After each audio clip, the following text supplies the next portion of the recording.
Templars were accused of worshipping this idol, which was called Baphomet. Now we know Baphomet today as the humanoid goat with...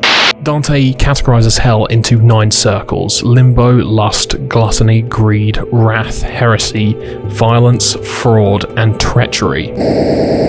Now, sitting within the deepest layer of hell is Lucifer, and strangely enough, instead of being one of the hotter circles of hell, the 9th circle of hell, the deepest circle, is so cold that Lucifer is encased in ice up to his waist. Now, one of the most interesting aspects of Paradise Lost is that despite being written by John Milton, who was a Puritan, Lucifer is front and center. He is like almost the protagonist of the story. Some argue he is the protagonist of the story.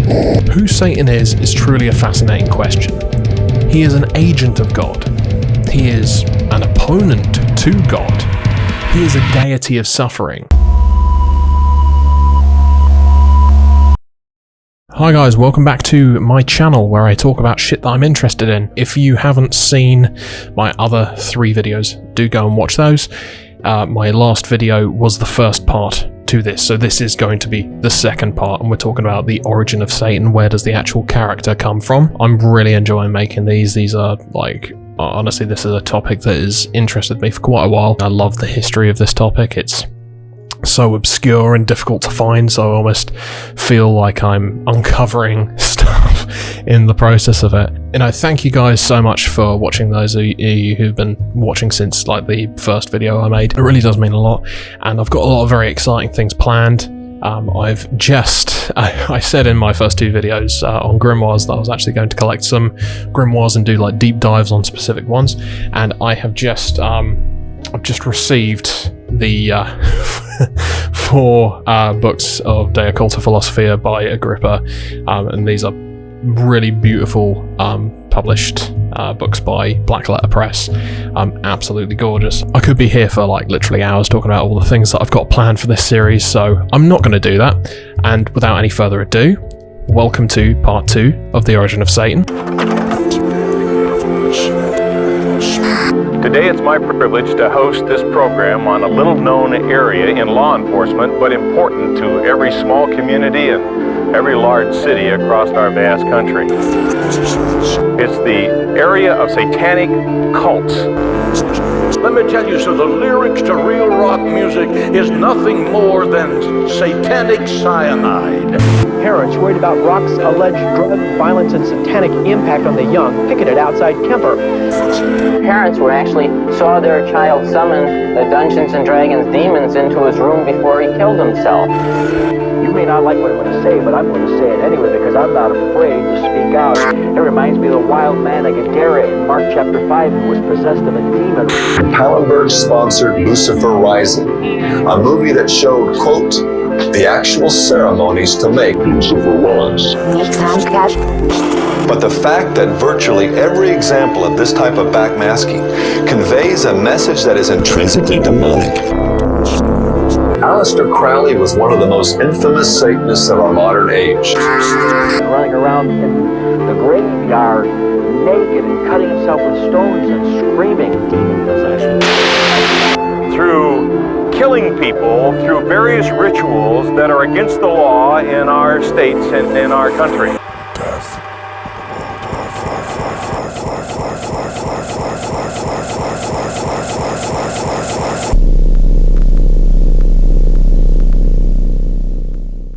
So where we left off in the last video, I do recommend you go and watch that beforehand. There's going to be certain things that I kind of call back to in this video, so it won't really make any sense unless you've watched the previous one. But basically, to summarize what we talked about in the last one, we went through the history of the character of Satan in the Hebrew Bible and how he wasn't actually like an evil entity. He was just like an emissary of God.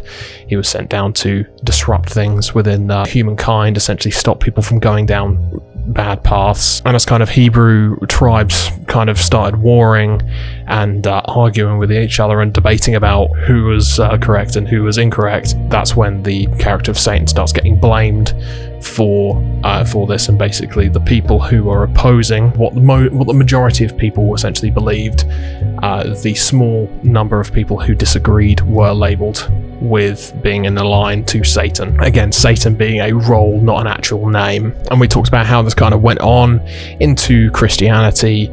Christians basically did exactly the same thing towards Jewish communities, and they started accusing Jews of being in line with Satan, committing deicide, being heretical. This then obviously leading to a really dark period in history, the blood libel.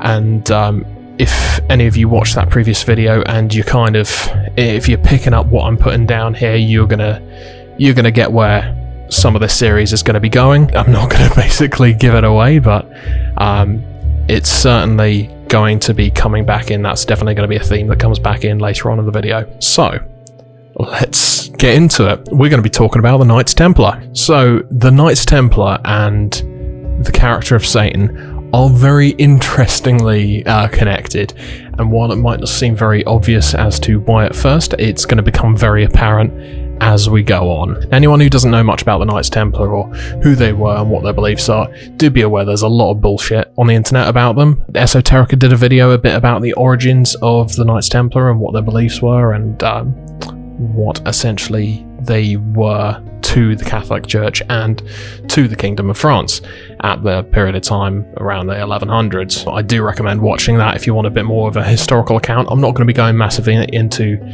the origins of it, but certainly we're going to be talking about the mythology surrounding it and the views towards the Knights Templar. The Knights Templar began as a French military order. They were founded in 1119, and they were centered around essentially defending pilgrims as they would travel to Jerusalem. The Knights Templar, however, would not just stay as a small military order, and they essentially began to develop into a very powerful army. The Knights were also the first Christians to formulate a working banking system and developed a system which functioned much in the way the foreign exchange does today. Being involved in numerous battles and crusades from the 1100s to the 1300s, these fanatic warriors became highly revered. However, as they became more powerful, they began to be feared by their own church and their own rulers. And this really reached its peak when the Knights Templar started getting accused of idolatry, worshipping a cat creature, and the bearded head of a man which was said to hold great powers. The Templars were accused of worshipping this idol, which was called Baphomet. Now we know Baphomet today as the humanoid goat with breasts, as depicted by Eliphas Levi. However, the actual origin of the name Baphomet is most likely an altered version of the name Muhammad or Muhammad, the prophet of Islam. The actual idea of Baphomet would eventually completely separate from its original Islamic connotation into the demon Baphomet, which we know today, a name which can be seen to commonly be synonymous with Satan. Why the Templars were accused of worshipping a twisted form of Muhammad is not very clear. The Templars would also be accused of committing acts of homosexuality, as well as participating in a ritual where they would deny Christ 3 times, spit on the crucifix, and then be delicately kissed on the base of the spine, navel, and mouth by a fellow knight. King Philip IV of France would use these rumours as fuel for the fire that he was stoking to essentially completely take down the Templars. Why he wished is not really agreed upon, but potential motives could be essentially how wealthy and powerful the Templars had become, and thus was becoming more of a threat to the Catholic Church and the French monarchy in general. It may have actually been from genuine religious fears, but it may have been possibly a chance that he was looking to seize their wealth. Many of the knights were arrested and some were subsequently retired, and others, particularly the current leader of the time, were burned at the stake. I find this part of the Knights Templar so fascinating to me. I would really like to dive into it more. It kind of brings to the question, if they were just accused of this and they didn't actually do any of this stuff, well, why were they being accused? What was the motive? Was the king at the time trying to basically overthrow them? Or if they did actually do any of this stuff, well, why did they do it? What was the actual reason for them doing it? Was it a satanic cult? I mean, we're searching for Satanism. Have we found it? I think it's unlikely. It doesn't really match up to anything that's kind of said about satanic rituals, apart from maybe spitting on a cross and some urination, but That's about it, really. So now moving away from kind of the Knights Templar and the Baphomet idea of Satan, let's talk about the actual literary interpretations of Satanism. This is where we're going to start to get into the actual character being developed as a literary character. And where better to start than Dante's Inferno. This is actually the full Divine Comedy. I've actually only read Inferno for my sins, and I've read it twice, and I love it. It's one of my favourite poems. And the fascinating thing is, like, prior to Dante, there wasn't actually a lot of description of hell. It's not massively elaborated on in the Bible. There's mentions of lakes of fire, but nothing very descriptive. And people have always been, throughout history, fascinated by the idea of cartography, mapping out a place. So if you were going to talk about a place being there, most people want to map it out. They want to see what it looks like. They want to understand, how big is it? I mean, if it's heaven, how big is heaven? If it's hell, how big is hell? And Dante's Inferno absolutely fills that gap. It really is so detailed and so colourful. This amazingly in-depth and descriptive poem of hell, its contents, its boundaries, are incredibly important to the concept of hell from a Christian perspective. The actual content in the Bible about hell, as stated, is significantly lacking, and most references to hell have come from the ideas and the artwork that is much later than when the Gospels were essentially first penned. Dante categorises hell into 9 circles: limbo, lust, gluttony, greed, wrath, heresy, violence, fraud, and treachery. Dante is transported as himself by his favourite Roman poet Virgil through these rings of hell. Along the way, he meets figures from history who he reveres, and some who he dislikes, as well as some figures who were actual enemies of Dante during his lifetime. And this kind of makes sense, as Dante did actually write the Divine Comedy during his time in exile. Now, sitting within the deepest layer of hell is Lucifer, and strangely enough, instead of being one of the hotter circles of hell, the 9th circle of hell, the deepest circle, is so cold that Lucifer is encased in ice up to his waist. Lucifer is depicted as being this giant creature having 3 faces, these huge bat-like wings that when they flap they create this ice wind and it freezes the air. And in each of his mouths he is devouring someone who has committed, in Dante's opinion, the worst sin of all, which is treachery. The people who are being eternally chewed by Satan are Judas Iscariot, Marcus Junius Brutus, and Gaius Cassius Longinus, 2 of the men responsible for plotting the murder of Julius Caesar. The idea of Lucifer being this once perfect creature who has now had all of his divinity removed from him is very prevalent in Canto 33 of the Inferno. Right at the end, Dante writes, "Somehow I felt a wind begin to blow, whereat I said, Master, what stirs this wind? Is not all heat extinguished here below? And the master said to me, Soon you will be where your own eyes will see the source and cause, and give you all their own answer to the mystery. And one of those locked in that icy maw cried out to us as we passed, O souls so cruel that you are sent to the last post of all, relieve me for a little from the pain of this hard veil. Let my heart weep a while, before the weeping freeze my eyes again. And I to him, If you would have my service, tell me your name, then if I do not help you, may I descend to the last rim of ice. I'm Friar Alberigo, he answered therefore, the same who called from the fruits from the bad garden. Here I am given dates for figs full store. What, are you dead already? I said to him, and he then, how my body stands in the world, I do not know, so privileged from this rim. Of Ptolemea that often souls fall to it, before dark Atropos has cut their thread, and that you may more willingly free my spirit. Of this glaze of frozen tears that shroud my face, I will tell you this. When a soul betrays as I did, it falls from flesh and a demon takes its place, ruling the body till its time is spent. The ruined soul rains down into the cistern, so I believe there is still evidence in the world above, all that is fair and mortal, of this black shade who winters here behind me. If you have only recently crossed the portal from this sweet world, you surely must have known his body. Brancadoria is his name, and many years have passed since he rained down. I think you are trying to take me in, I said. Sir Brancadoria is a living man. He eats, he drinks, he fills his clothes and his bed. Michael Zanke had not yet reached the ditch of the Black Talons. The frozen wraith replied, There where the sinners thicken in hot pitch, when this one left in the body to a devil, as did his nephew, and second in his treachery, and plumbed like lead through space to this dead level. But now reach out your hand and let me cry. And I did not keep the promise I had made, for to be rude to him was a courtesy.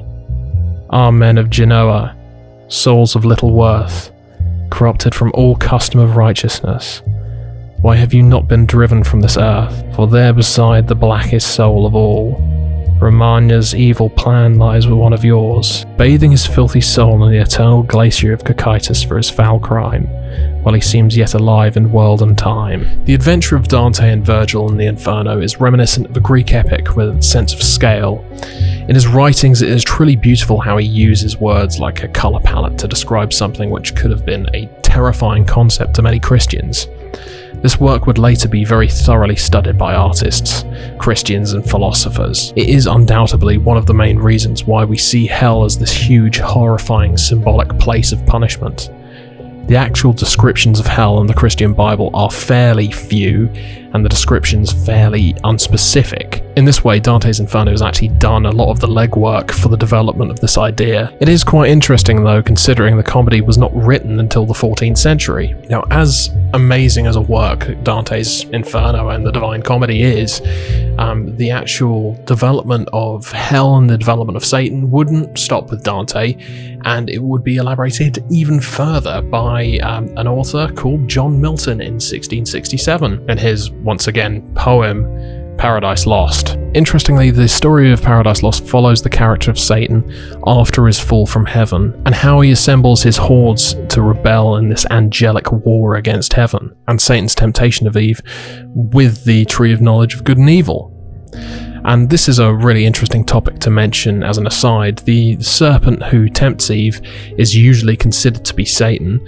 That is the common misinterpretation. However, the Bible doesn't actually say anything about the serpent being Satan. The serpent is just referred to as a serpent, one of God's most cunning creations. However, this common mischaracterization is likely why Milton uses the character of Satan to actually take the shape of the serpent in the Garden of Eden. Now, one of the most interesting aspects of Paradise Lost is that despite being written by John Milton, who was a Puritan, Lucifer is front and center. He is like almost the protagonist of the story. Some argue he is the protagonist of the story.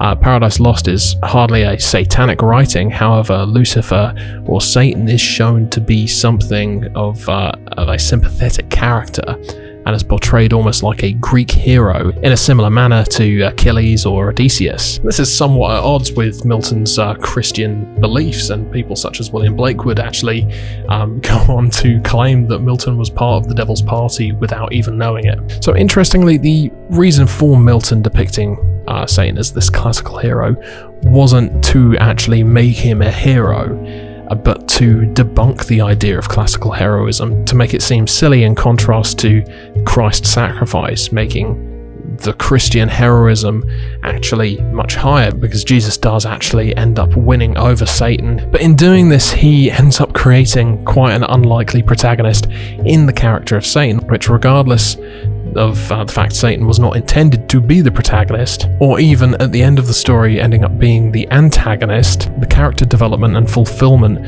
of Satan's revenge against God creates an incredibly well-developed and gripping character, showing a struggle for power against theologically insurmountable odds, against the cosmic force of God. It truly makes for some fantastic character development. And in fact, Philip Pullman, if anyone has ever heard of his Dark Materials, that was quite big when I was a bit younger. I'm starting to feel old now. He wrote an entire essay on Paradise Lost, and in that he states, "I found that my interest was most vividly caught by the meaning of the temptation and fall theme. Suppose that the prohibition of knowledge of good and evil were an expression of jealous cruelty, and the gaining of such knowledge an act of virtue. Suppose the fall should be celebrated and not deplored. As I played with it, my story resolved itself into account of the necessity of growing up, and a refusal to lament the loss of innocence. The end of human life, I found myself saying, was not redemption by a non-existent Son of God, but by the gaining and transmission of wisdom. Innocence is not wise, and wisdom cannot be innocent.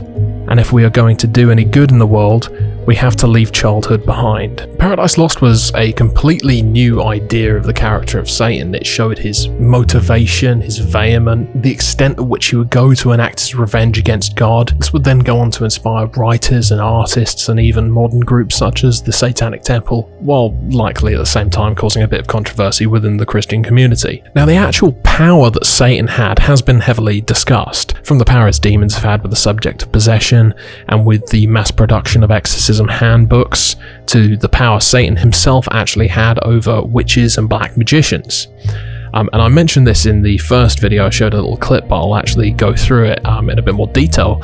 Cotton Mather, who was the writer of Wonders of the Invisible World. Once again, this is where we do get a lot of our contemporary sources from the Salem witch trials. He believed that the Antichrist was currently in our communities and causing essentially issues and dissent, and basically luring witches into signing pacts with him. He says, "We're also to apprehend that in the meantime, the evil can give a shrewd guess when he draws near to the end of his time. When he saw Christianity enthroned among the Romans, it is here said in our Revelations 12:12, he know he hath but a short time.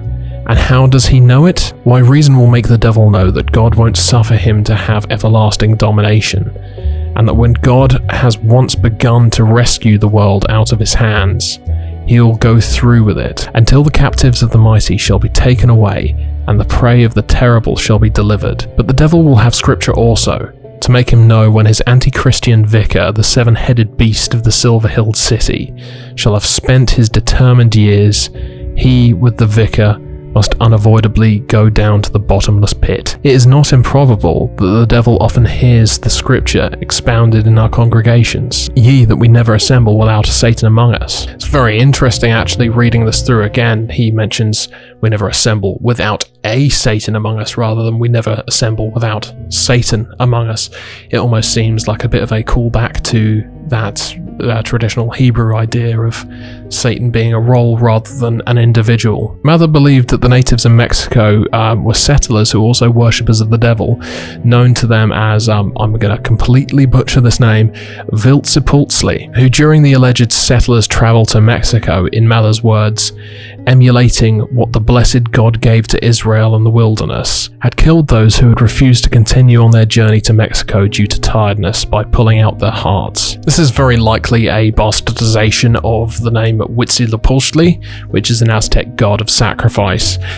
Now, anyone who's watched my last two videos on grimoires, the idea of gods and spirits worshipped by multi-theistic and pagan religions are commonly demoted to false gods, demons and devils by Christians. So where does this leave us today? How do we actually view the character of Satan today? Is he the sower of dissent against Christians? Is he the beast of the book of Revelations?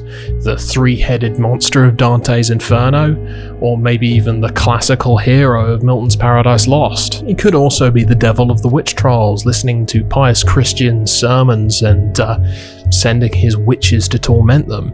He could also be any one of the gods of multi-theistic or pagan religions or Hellenistic religions. That's actually quite a difficult question to answer, and it could vary massively depending on who is actually asking the question and who is answering the question. One of the ways that we can potentially look at how Satan may generally be seen today is perhaps with someone who's had significant influence on the subject of Satanism, both in fiction but also in the real world. For this, I'll be using quite a unique book from the author of The Devil Rides Out, Dennis Wheatley.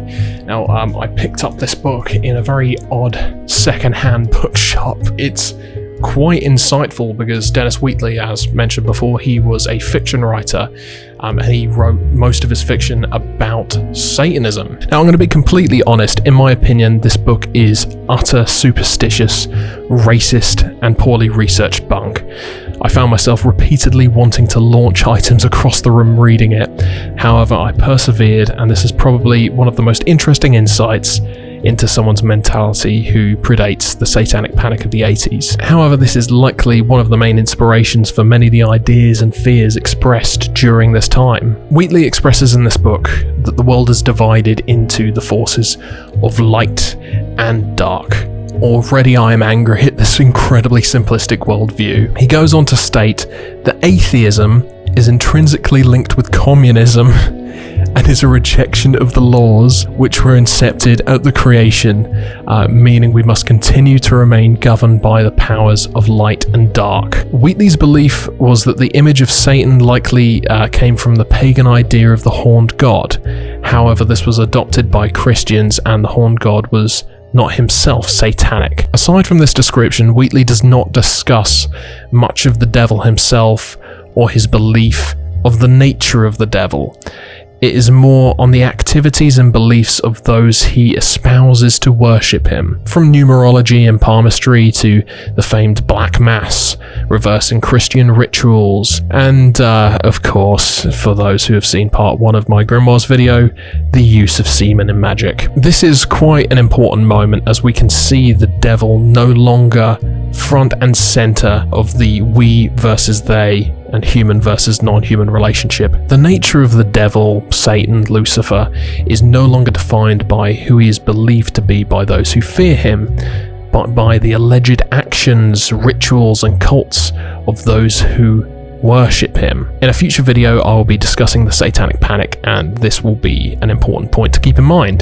The us versus them mentality is still required to exist, and Satan still has to be part of it as the ultimate originator of the forces of darkness, but not as an active part of the belief by God-fearing people. He is more really the central cause of the earthly problem.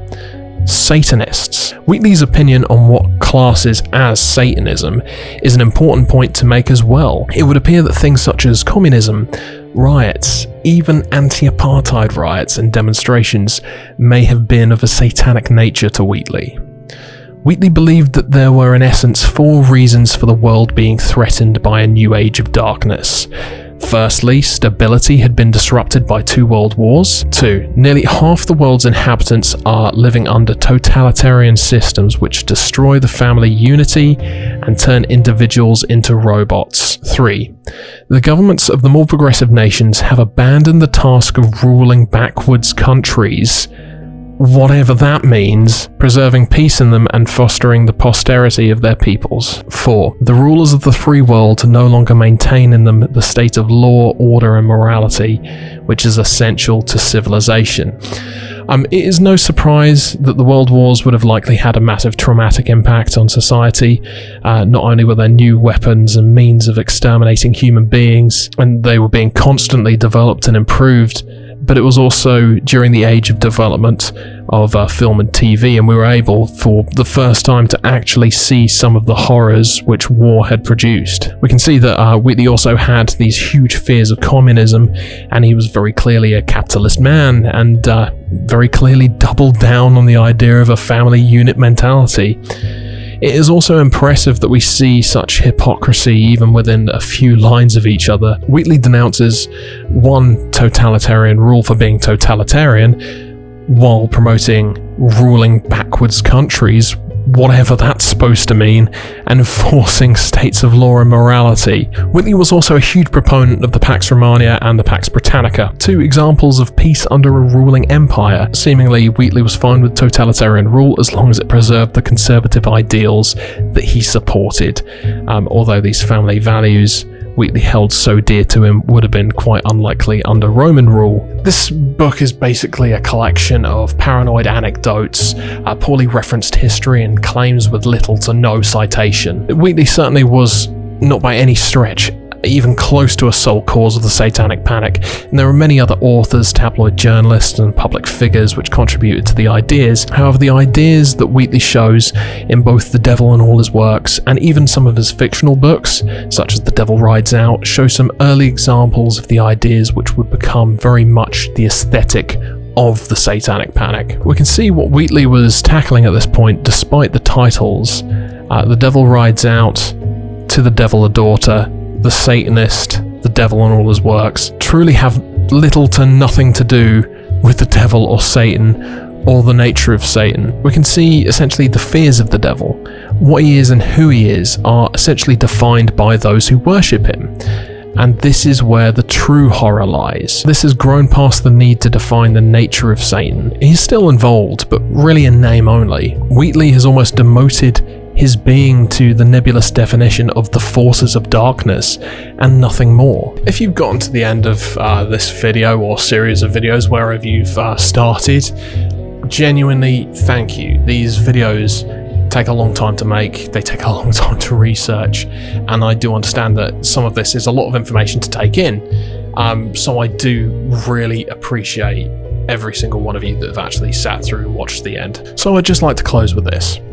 Who Satan is truly a fascinating question. He is an agent of God. He is an opponent to God. He is a deity of suffering. He is a beast of revelation. He is a creature of retribution.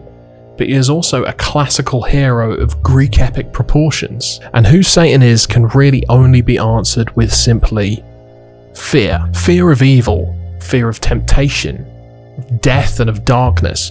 These are some of the most human fears that we hold. Fear is incredibly inspirational. We can see this with the terrifying hellscapes created with infernal cartography, with the political commentary of Dante's Inferno, the fear of temptation and wrath in Paradise Lost, and the groaning horrors of Hieronymus Bosch. The concept of fear is such a powerful emotion. It sends simply the fear of an outside entity. It makes us doubt people within our own communities, maybe even ourselves.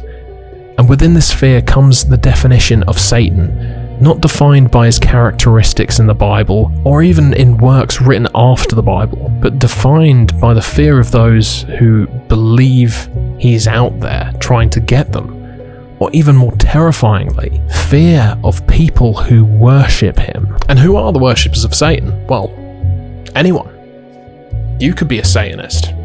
I could be a Satanist. If you're an atheist, you could be a Satanist. If you're Jewish, you could be a Satanist. You could be a communist and be a Satanist. Or by Dennis Wheatley's definition, you could be an anti-apartheid protester, or from a backwoods country and be a Satanist. To quote directly from the Bible, "Whoever makes a practice of sinning is of the devil, for the devil has been sinning from the beginning." Thank you so much for watching these videos.